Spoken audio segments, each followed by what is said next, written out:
Shalom, la bachayayim shal yashala, peace be to the elect of the nation of Israel, which the elect of the nation of Israel consists of the so-called Negroes, Latinos, and Native Americans, particularly the 144,000 Hanabayayim prophets, called Ayashim, all men of the Lord, whom will wake up to this truth and will be prophesying the downfall of Great Babylon being America, and will wake up the nation of Israel, which consists of the so-called Negroes, Latinos, and the Americans, and those Israelite foreigners that have been scattered abroad throughout the various nations, and whom are likened unto the speckled bird that look like the other nations, but their lineage, by the way of their fathers, go back to one of the 12 sons of Jacob, or the 12 tribes of Israel. And Jacob's name was later changed to Israel, which means he, Prince of Power, Yashala in Hebrew.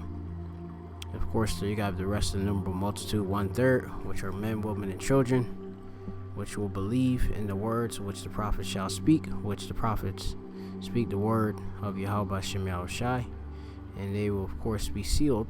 All of the, of course, the elect, the rest, whole 1/3, 144,000, and the 1/3, okay, which that 144,000 is a part, that's 1/3. They will have that with a Y, which is the mark of exemption from the judgment, which will happen via ICBM fire, nuclear fire. You have, of course, the World War III, which is soon upon us. Economic collapse and the Jacob trouble, a time where you haven't seen before upon this planet. Of course, I want to give all praise, honor, and glory to Yahweh, Bahashem, Yahushai, Bahashem, Chakodash, and double honors to the elders and apostles at Great Millstone who were well. Shen Kabad La Shala Yachkim Nawa, was a Konim Nawa, Shal Yasha'ala. Shenya meaning double, Kabad is honor, Allah is two. Shalayachim Nawa is our elder, our apostles actually, and Wa is in. Zechonium now is our elders. Shal Yasha'ala is of Israel, which are a great millstone, God Walla Rekub, Ba'ith in these times. And of course, I want to say Shalom wa Chesed la B'chayaryum, peace and mercy to the election of the nation of Israel. Shemya Mafpa from the Great Millstone Plaintables Camp, located here in the city of Philadelphia. My name is Amafpa, which means truth. And of course, the Ayar, the city of Philadelphia, coming in with another Ma'at Lamadium, another wee lesson, a little lesson due to Chakodash Ma'amath, the Holy Spirit of truth. And this one is highlighting which countries are the biggest drag or boost on the EU budget, which we know, if you don't know, the EU is the European Union, which we shall cover in a brief. Here is a part of Esau's power structure, along with NATO, which some of the EU nations, EU countries are a part of NATO, and some are, of course, isn't it, a part of NATO, which NATO, of course, is the North Atlantic Treaty Organization, which collectively that is the beast, which is written in the scriptures in the book of Revelation. Okay, and we're gonna get into that in just in brief. So we're gonna get into this prophecy, which will be in the book of Daniel, the 2nd chapter. This shouldn't be that long of a lesson. It says here, with 28 countries and over 15.8 trillion pounds, or this may be euros. I have to check. Let me check what this is. Emblem is for. Yeah, this is actually in euros. Okay, because you have, of course, the euro.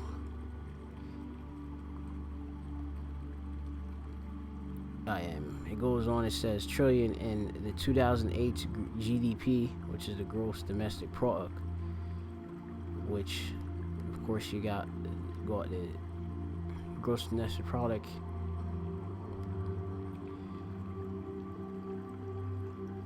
which I wanted to go into it a wee bit, but I may just go after and go into it. It says, there's no doubt that the European Union, which is the EU, is a highly influential in economics and politics. The superpower tackles a wide range of issues from climate change and health and external relations, justice, and migration, in which we know that the Bible does speak of the European Union. It speaks of this superpower, which is, when you go into it, the 10 horns. When you go into book of your Revelation 13:1, it says, and I stood upon the sand of the sea, and I saw a beast rise up out of the sea, having 7 heads and 10 horns, and upon his horns 10 crowns, and upon his head the name of blasphemy. And you have, of course, as our elders, Shalayachim, that be Shalayachim now, I want to say actually our apostles and elders, Zechariah now will speak and teach of who you had John the Revelator, which is a prophet, banished to and exiled to the Isle of Patmos. I believe that was by Domitian. He spoke of, and he received visions there, Slakia, and he seen this beast, okay,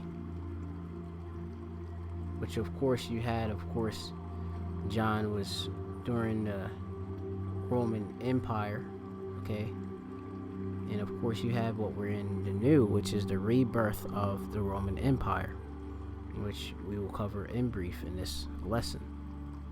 So here you have a beast rise up out of the sea, having 7 heads and 10 horns. The 7 heads and the 10 horns. The 10 horns represent the EU. You have the 7 heads, which when you go into the 7 heads, you go into the major kingdoms, the power structure of Esau. Okay, which will go into this illustration, which is here, the beast with 7 heads and 10 horns. Okay, you have here the 7 heads, 7 governments, kingdoms ruled by, of course, Esau, which Esau, Edom, the wicked, okay, which if you didn't know who Esau, Edom is at this time, better of course check out our lessons on Esau, Edom, due to the form of, or the battle of censorship, or really the persecution, the harassment over censoring the word of the Yahweh Shem Yahweh Shai, of the Lord Yahweh being the true almighty and powerful name of the Heavenly Father and his only begotten Son Yahweh Shai. We of course have to use choice words. Me on my channel, choose pretty much to just say the Edomites, the wicked, or which the earth is given a hand of, and the Rothschilds, the Rockefellers, these elite bankers, they go back to Esau, Edom, the wicked. All right, claim to be pure. All right, they claim to be so-called white, but they are actually Edomites, and that's if I didn't of course clue you in on it just plainly right there, I don't know if I if you missed it, you'll be foolish, but slack it, not need to ramble on. Yeah, of course have here, the 7 heads. You got of course your Germanian Major, your of course Germanian Minor, British, Greeks, Spanish, the French, the Romans. Okay, that's your 7 heats. And then you have, of course, when you go into the 10 horns, that goes of course into the common market, which is also known as the economic European Economic Community, which was established in 1958 through what is known as the Treaty of Rome, which you have that was back in 1958, if I'm not mistaken, as it here, even written here on the sign, which I'm just gonna go and get. Let me see. Treaty of Rome. The Treaty of Rome brought about the creation of the European Economic Community, the EEC, the best known of the European communities, EC. It was signed on the 25th of March in 1957, actually, and it came into force in 1958. That is in January the 1st. All right, first originally signed. They got here: Belgium, France, Italy, Luxembourg, Netherlands, West Germany. And when you go into these, of course, are the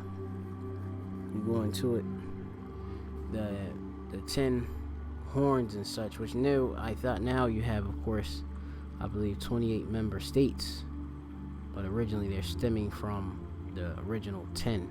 Okay, and this would be, you go into your basically the beast coming back, all right, the Roman Empire coming back, all right, in a regeneration. Okay, because not only people are reincarnated, which is biblical, also kingdoms are as well. So you go into it. I am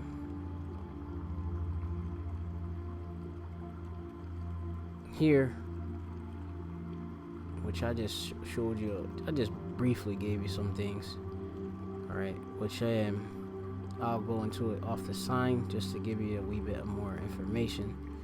Okay, you have, of course, the original 10, which is Belgium, Denmark, France, Italy, Luxembourg, Netherlands, Greece, Ireland, England, and West Germany. Okay,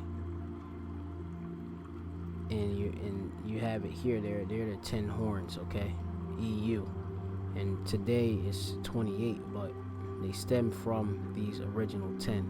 Okay, because you have different countries who have broke off, different nations, all right, but they of course came out of these original 10, just so that you can know. So let me go back to this Revelation 13, and it says, "And the beast which I saw was like unto a leopard, and his feet whereas the feet of a bear." This leopard goes into Alexander Crete with the Greek Empire, and his feet were as the feet of a bear, and his mouth as the mouth of a lion. Feet of bear, I believe that goes into, you had, of course, the Russians going into it, I believe, and it says in his mouth as a mouth of a lion. That's of course the British, and a dragon gave him his power and his seat and great authority. It says, "And I saw one of his heads as it was wounded to death, and his deadly wound was healed, and all the world wandered after the beast." So of course you had the Roman Empire, all right, which fell. You have it, they of course are now you coming back, okay, and of course the rebirth, okay, which that of course occurred back into the 1400s, okay. So, and it says here, we know the beast is named on the EU. So it says, "And I saw," again, our verse 4, 13 and 4, that is Slocky, Revelation. It says, "And they worshiped the dragon, which gave power unto the beast, and they worshiped the beast, saying, Who is like unto the beast, and who is able to make war with him? And there was given unto him the mouth, and speaking great things and blasphemies, and power was given unto him to continue 42 months." All right, and that's basically it, what I'm going to bring out in this particular couple pre's, all right, which, 12 also goes into it when it says here, and which, I'll go into Daniel's, I believe, a wee bit too. So give me a wee moment. I'm going to go to this article again, and then we're going to go to Daniel's 2 as well. So let's go into the book of, or actually the article. Give me a wee moment. Let me find it.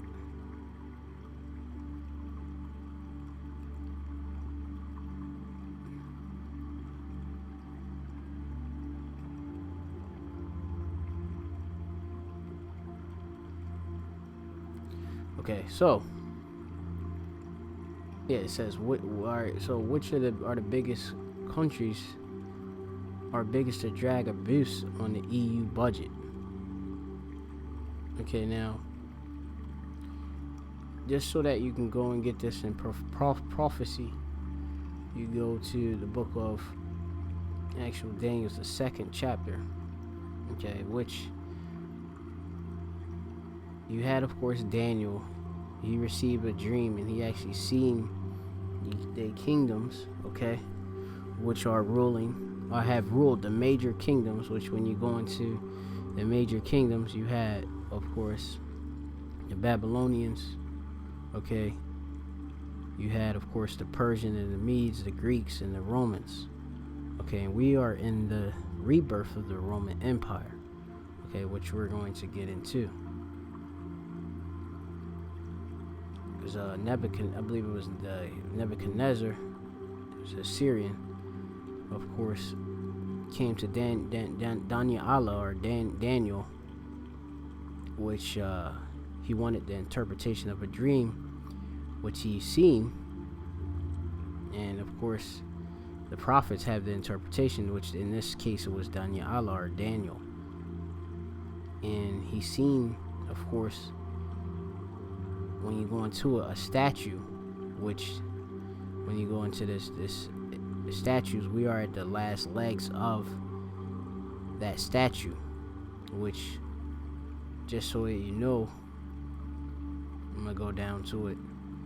It's the book of Daniel chapter 2, and I believe we're gonna go down to Daniel's 2 and 33. Let me see. His legs of iron, his feet of iron and part clay. Right?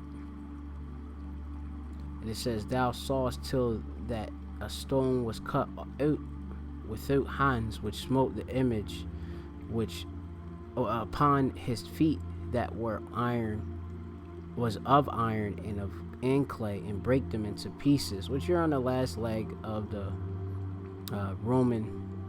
Okay, this is the Roman Empire, which we're in the new. Okay, which that's that. Of course, when you go into it, that head that was wounded unto death, and basically then came back. Now we're on the last legs of it. Okay, where it's part iron and clay, part strong and part weak. Which when you go into it, let me see. It goes into, because when you go into the whole statue of the whole the kingdoms, you have, of course, inferior metals.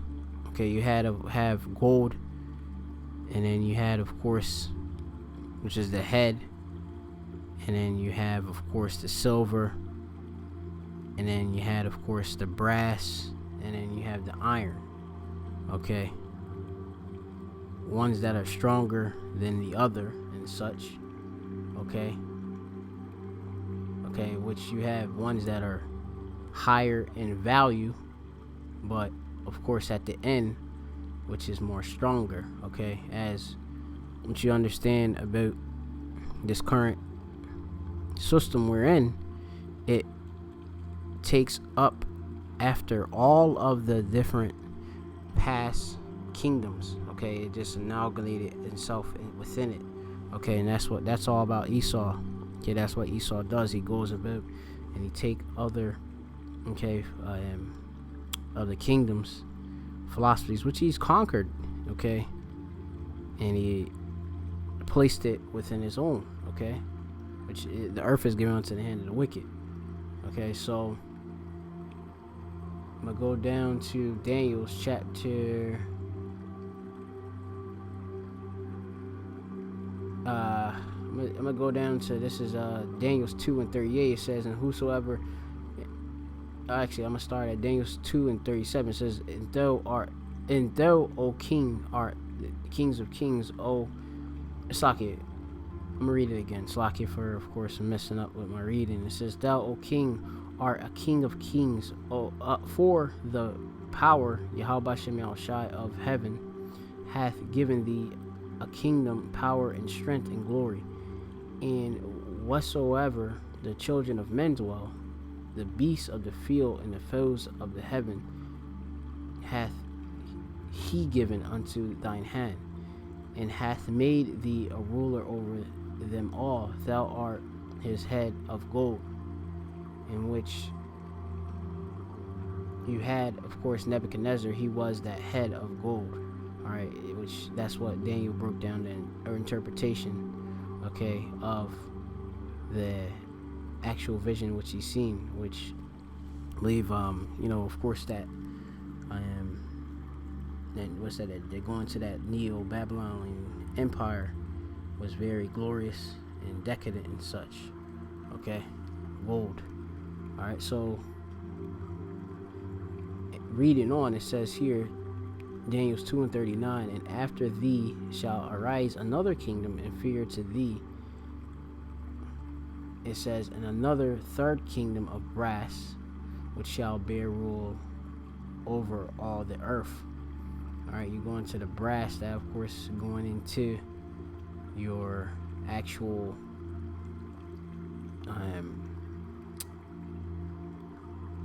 of course the Persian, you go into it, the Persian and Medes came after, I believe. Yeah, go into the actual brass is the going into the Greeks, okay?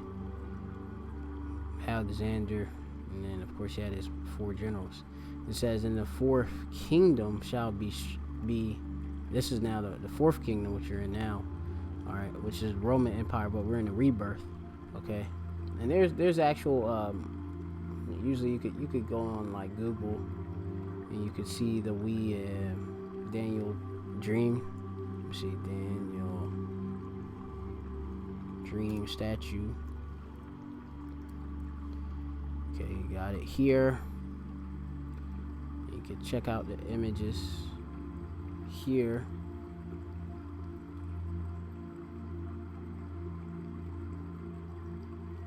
Which, let me see, got here. Let me see what I got. I'll pick up a good one.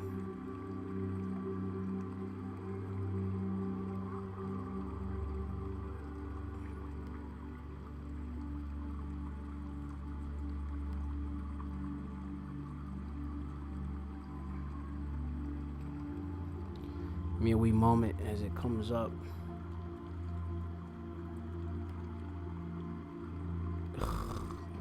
Slovakia. This didn't work.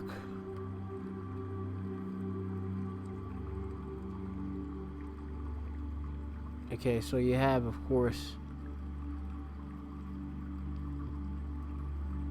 you see here the brass, the gold, the silver, the brass, iron, and clay. Okay, and Slovakia, if if I got anything mixed up and such. Okay, so you have that there. We're in the rebirth. We're in the divided kingdom. All right, which you have, of course, when you go into a kingdom that is divided amongst itself, it can't stand. All right, which you have, of course, here. When you're going, what we're going, I'm speaking particularly here, is part weak and part strong. Okay, which we're gonna get that. Okay, so let me go back to the Daniels, and then we'll get into the actual.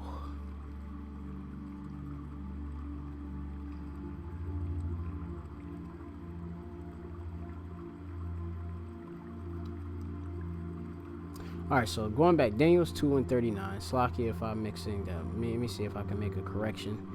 Alright, so it says, and after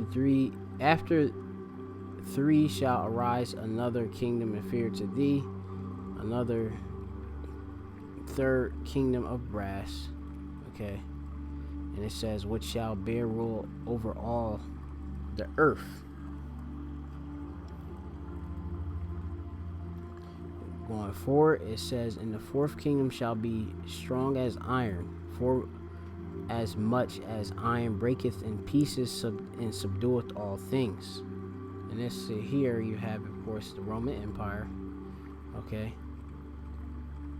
And as iron that breaketh all these, shall it break in pieces and burst.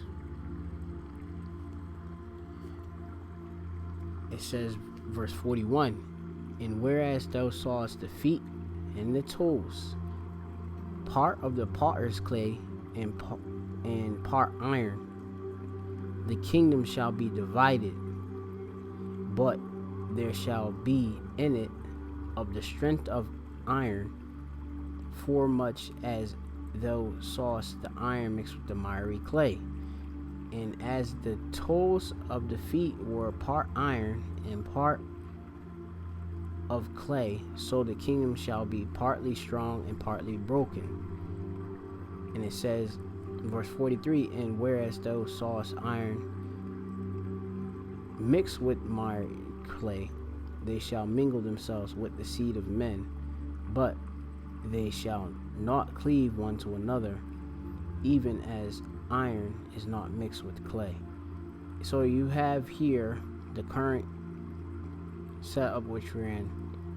When you have the 10 toes and such, okay, you have of course these different EU countries which are part weak and part strong, just so you can know.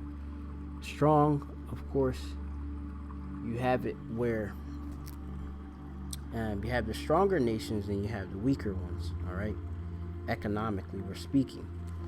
And then you could go, of course, into the original 10 toes and such, which you have the 10 European kingdoms, divided Europe. But you go, just so you can know, you have the Anglo-Saxons, the Franks, you have the Alemanni, Lamamacos, the Ostrogoths, the Visigoths, Burgundians, the Vandals, the Suevil, or Suevl, and the Hurlu, which that's of course the 10 horns. All right, that's the ancient names of them. All right, which fell with the ancient Roman Empire. And today, of course, you have the European Economic Community, which is of course the rebirth, when you go into it, of this beast system coming back together. All right, the 10 toes and such. All right, which you have, of course, the EU, okay, with the Treaty of Rome, which, as I explained, okay, so you have partly strong economic nations and partly weak ones. Now, this article is perfect in explaining it, okay, which I was gracious. Yahweh Shem Yahshua was gracious to, of course, show to me, because these are the things that I, of course, I love, about the scriptures, the prophecies and such. And of course, us Achim that are into faith, we have to try our best to remain occupied in prophecy and to be able to go into the secular history and to be able to break these things down to the best of our ability, which we are under, of course, the apostles and elders at Great Millstone, which gave, of course, the Habashemashai gave the breakdowns, the knowledge to, in order to do so. We have to, when we see these things, we have to report upon it, because we're in a time of prophecy. You got the Brexit, okay, which is happening right now, okay, where you have the slack here for that notification soon bell. You have the Brexit, where you have one of the stronger nations economically in that whole conglomerate of nations, which is the EU, okay, which you have the 28 countries, okay, which when you go into it, you have, which this is going to explain, so I can just explain it, but I'm going to use that the article explain it. It says, with the 28 countries and over 58 or 15.8 trillion in 2018, the GDP, to its name, there's no doubt that the European Union is highly influential in its economics and politics. The superpower tackles a wide range of issues from the climate change and the health and external relations and justice and migration. Right, this is nothing but, of course, a part of the old.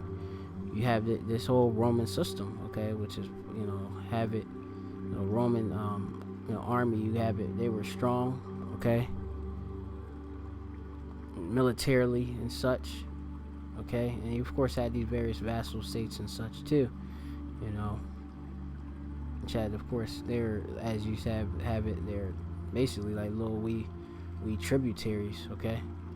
It says here, of course, a visual capitalist, Gina Ross, details the money required to address these concerns come from somewhere. It says, in that where the EU budget comes, each member state contributes revenue, but it's been argued that not everyone is pulling their weight. So you have the different various 28 EU, which is the European Union member states, and they collectively have to pay different revenue to be within it, which, just to break things down, they of course are part of that single market, which we'll go into, the single market, okay. And because of that, they are able to have free trade without various taxes placed upon them, and there's other benefits as well. Currently you have free, and we go into it too, being an EU member state, you have, of course, the free movement currently, and where you have it, you can be a citizen, part of an EU member state.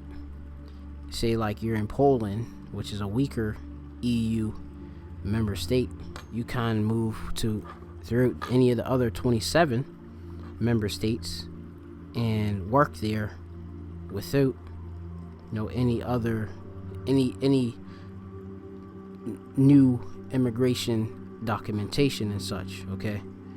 It's like being a member within, if you live in the United States, you can of course understand, you have these various states domestically you can travel to, where you could just work there. Of course, you have your, you being a citizen, you have that ability to do so. It's the same here in the EU, okay.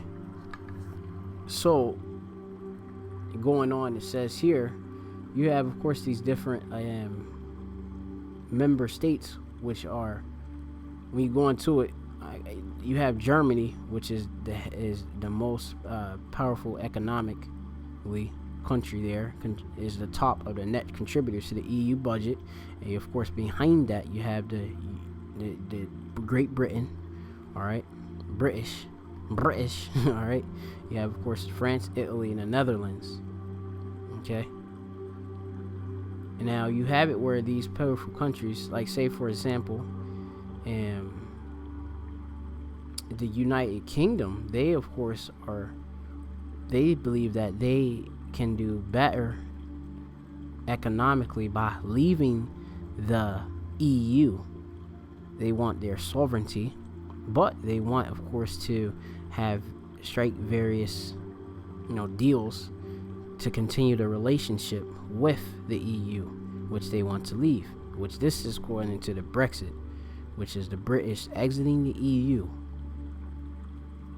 But at this current time, you have it, the House of Parliament kind of course, come to an agreement with the deal. You had, of course, the Prime Minister, the past prior Prime Minister to the one is the new, the one right now is Boris Johnson, whom Theresa May, she actually resigned due to presenting the House of Parliament 3 deals in which they couldn't come to agreement. You of course have the Labour Party, of course the Tory, you have the Conservatives, and the rest, of course, the SNP and all of the various parties and such, political parties. They didn't, of course, come to agreement with the deal. Of course, you got conflicting issues, such as going to that whole Irish border backstop thing and such. You have other issues too. They just don't think it's a good deal. And so 3 times, and then you have a new prime minister. And this prime minister, he of course, in Britain is supposed to, and then they just segue away from the whole main objective of this lesson. But you of course had the Theresa May tried to of course come to the deal, and then you have this new one, and we've supposed well, I'm not saying we, but because I live in Great Babylon at the time, but you have it that out there in the Great Britain, they're supposed to leave by March the 31st of this year, being 2019, year Charagma, but there was an extension, granted. Okay, now you have of course that extension which was granted because they didn't come to agreement, in which now the extension was to the October the 31st 2019, and you still have it right now, which we're in the crunch time with this new other prime minister. You have of course different conflicts within their party, or the parties and such. Different people have resigned due to not having any confidence in leadership, and they of course different threats, because they back in 2016 you have it actual Great Britain, they voted to leave the EU, and they of course you have it these politicians isn't there of course delivering out in that deal. But you have Boris Johnson, he's claiming that he's going to actually leave. We're gonna leave the EU with whether we have a deal or no deal, nay deal. And you had of course you go into a lot of different things with him suspending parliament meetings, and then the Supreme Court ended up in ruling that it was unlawful for him to do that. Of course, giving advice to the Queen, who isn't there, of course, an active member of in politics, but she's of course is a figurehead. But really, these politicians go after what the elite say, so that's neither here or there. But you have this whole issue with the Brexit, and it's all this bloody shambles that people are in terror because they don't know what's going to happen, all right, with the future of jobs and such. That's going to be a breakdown. You have some people that have been living in these different states, EU member states, and they're British. You say they're part of Britain, like say you're so-called British national, and then you live in a different place such as Spain and such.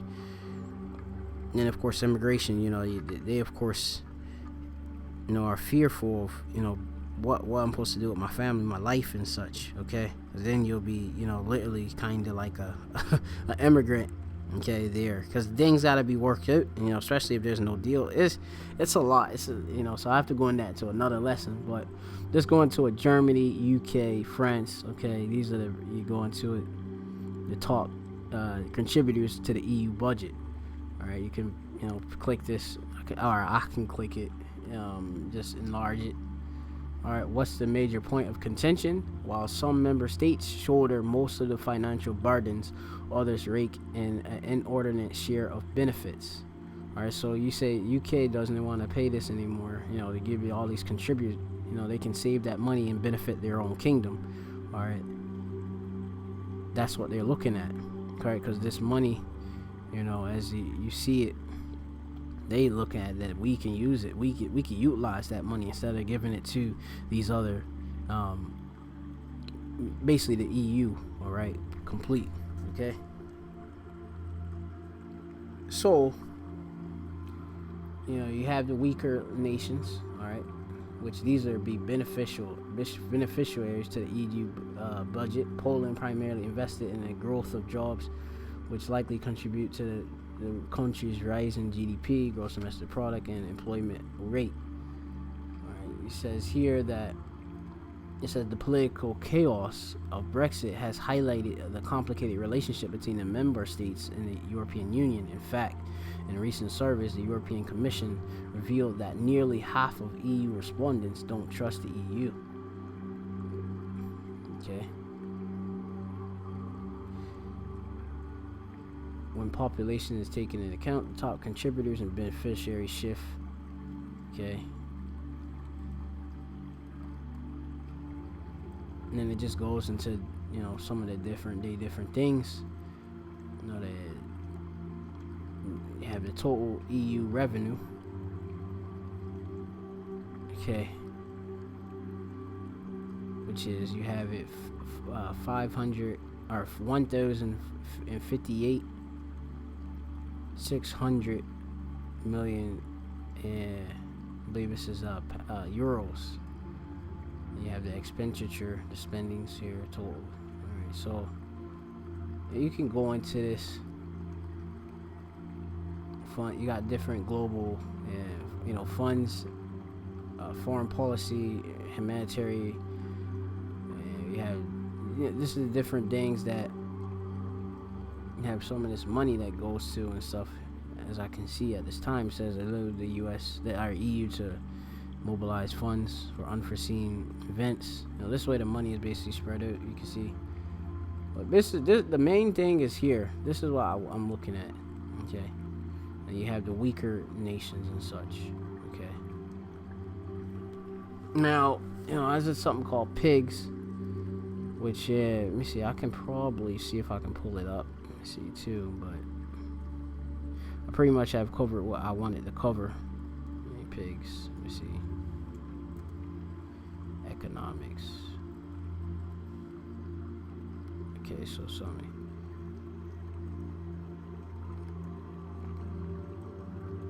We got pigs. You have here pigs economics. Pigs is a derogatory acronym. Slocky if I got that. Dissory acronym used in UK economics and finance. Economics being household management, finance. The PIGS acronym originally refers often to derogatory to economies in the southern European countries, Portugal, Italy, Greece, and Spain. During the European debt crisis, the variant PIGS are the GIPSI were increasingly used to refer to economies of Portugal, Ireland, Italy, Greece, Spain, and EU member states that were unable to refinance their government debt to bail out their over-indebted banks on their own during the crisis. Other variants include PIGGS to refer to Portugal, Ireland, Italy, Greece, United Kingdom. The second standing to Great Britain and Spain. Okay, and that's basically an overview there. Okay,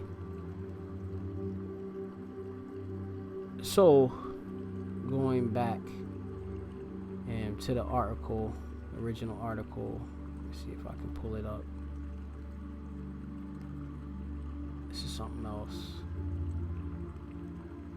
We're in a, this was, basically like this whole EU thing was heavy on my spirit for quite some time. And you have it that the Apostle Elder Tahar, I've been waiting on these different Brexit lessons. It's been pretty much procrastinating, and this news coming up. It's being forced out. The Lord is putting that spirit out there more. Not that it wasn't, of course, something that wasn't already out there, but we're in the time of prophecy new. So here, this is good here. This is what I need right here. It'll break it down everything better. It says, perhaps not surprisingly, Germany and the UK are the top net contributors in absolute terms. Combined, these are the two powerhouses had a gross domestic product (GDP) over 5 trillion euros in 2018. At the other end of the scale, Poland tops the list of the net beneficiaries with deficit of 11. You have 11. This is 11. 632 million okay, euros, more than double that of the second place Hungary in wake of the European sovereignty debt crisis. Where their debt to the European bankers, all right, or the elite bankers. Some of them, the big bankers, living over there in Europe too. Most of, I believe, a lot of them, they don't live in the United States. But that's another lesson for another time. It says Greece and Portugal slid into fourth and fifth place respectively. When population taken into account, these markings shift them dramatically per capita, basically per head, all right, or per. We go into this term for capita, means per individual, I believe. Let me see it just to say it to it. Capita. I didn't want that. I want an actual definition. Let me see. I'll just go into the etymon, but isn't it what I wanted? Literally by head, okay, per capital, or family. All right, the head of the family. Okay, individual. You would say. Let me see. Let me just pull it up just to be 100. Okay. Google. Per capita definition. Here. Per capita for each person in relation to family, to people taken individual. All right. What example for per capita? Latin phrase mean by heads, translated for each person, is a common unit expressing data and statistics. A country's per capita is personal income, for example, is the average personal income per person. Okay, like you have, certain places that have high, of course, incomes per capita, per income for the person and such. Anyway, that's something else for another time. Just, want to highlight that. Let's go back to the article. Let's see. So, it says the Netherlands, Holland, Netherlands, right, tops the list with 284 contributing per resident, which just breaks it down right there. Or, well, per resident. And you have where Luxembourg stands in place with the deficit of 2,710 euros. The small country is home of many EU institutions, so they got a lot of different EU buildings and such. It results into high administrative spending. Now I send more because it's there. All right, and 2018 administration amounted to 80% of the total spendings, basically expenditures, spendings. Here's the full rankings of the 28 member states in both absolute pounds, or euros, mil, and per capita, per resident terms, all right, or per heads capital. So you have it here. This is great here. You kind of see. Of course, Sweden economically does great. So you got here Germany, UK, France, Italy, Netherlands, Sweden. Okay. Australia, Denmark, Finland, Ireland. All right, goes down to the weaker, and Poland, of course, down to the, down there. And you have a lot of the different nationalists and such, and they go to these different, especially like in Britain and such. A lot of the different nationalists, British nationalists, they don't want these other so-called European counterparts to be living in the country. They, of course, see them just taking their benefits, okay, when they should be just taking care of their own. That's why you have, of course, a whole called Brexit, okay. And not only because it's part of it is chiefly because it's part of biblical prophecy. All right, so this breaks down everything here. This is amazing. And then here it says it's easy to see what net beneficiation might gain from the EU, all right, being a part of that single market and such, right? It says, but what about the top net contributors beyond straight budget allocations? Member states have access to the single open market, all right, which when you go into this, I must cover it.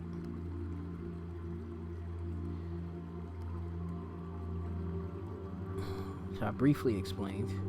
Okay, I'm gonna bring it up in another window, windy. That's a Scottish term. It says here, open market is an economic system with no barriers. All right, free market activity.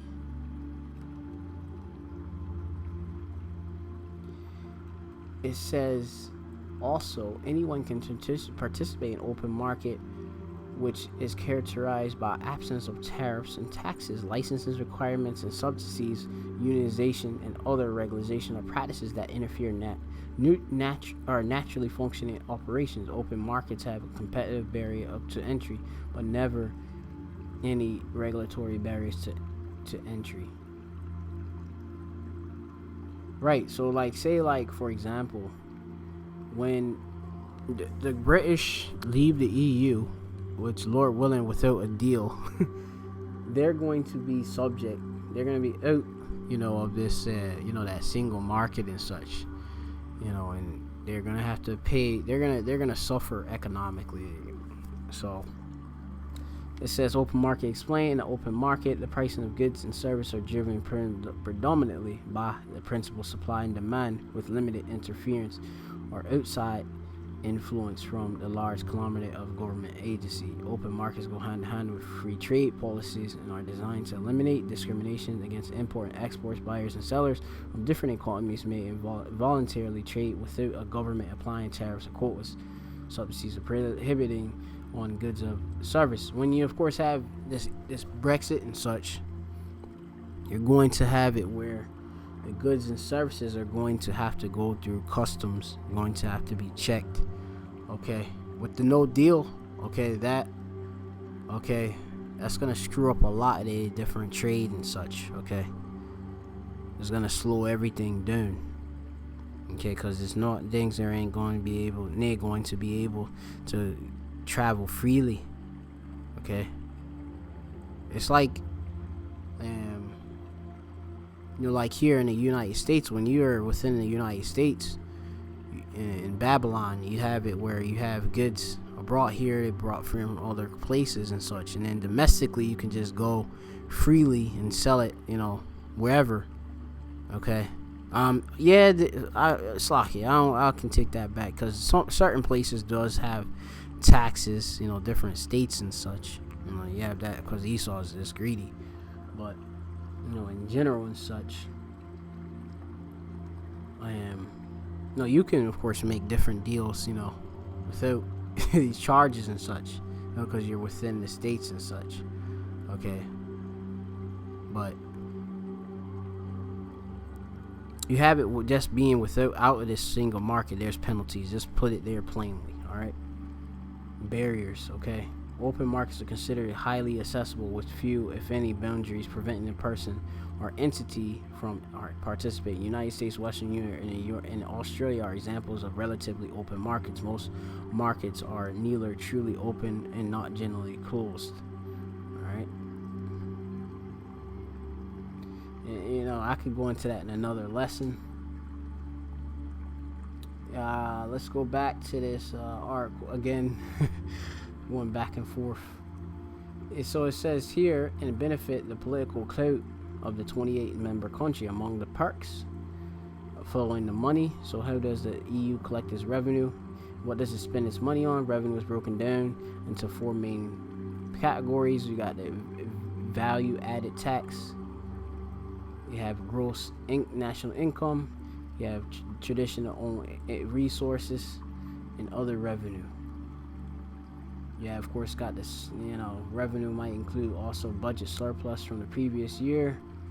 You can read more into that. Smart inclusive growth, substantial growth in natural resources, security and citizenship, global Europe, administration, special instrument. So it says the EU current budgetary framework ends in 2020.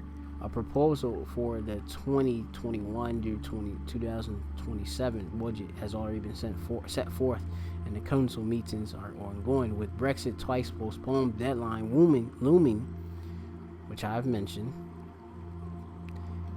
Yeah, of course, the postponement in March the 31st of this year, and you have, of course, the extension that came, which is October the 31st, which are closely approaching. it says the UK's departure will leave a sizable gap in the EU budget. This could leave member states scrambling to find additional revenue and sources the way to reduce their expenditures. Because when they leave, then these other countries, that money, you gotta get that money that, you're gonna leave them from.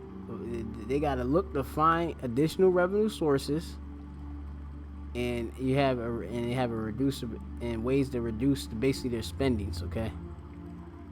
Because they're they got less blooming economies, okay? So with that, I'm basically closing the lesson. Basically just focus on the Daniels 2, and hopefully you're edified. Call all your Maya, how about Shimon Shai, about Shimon Production, the launch of Elson House, that great millstone who well. Yeah, shalom to the elect. Hopefully you're edified.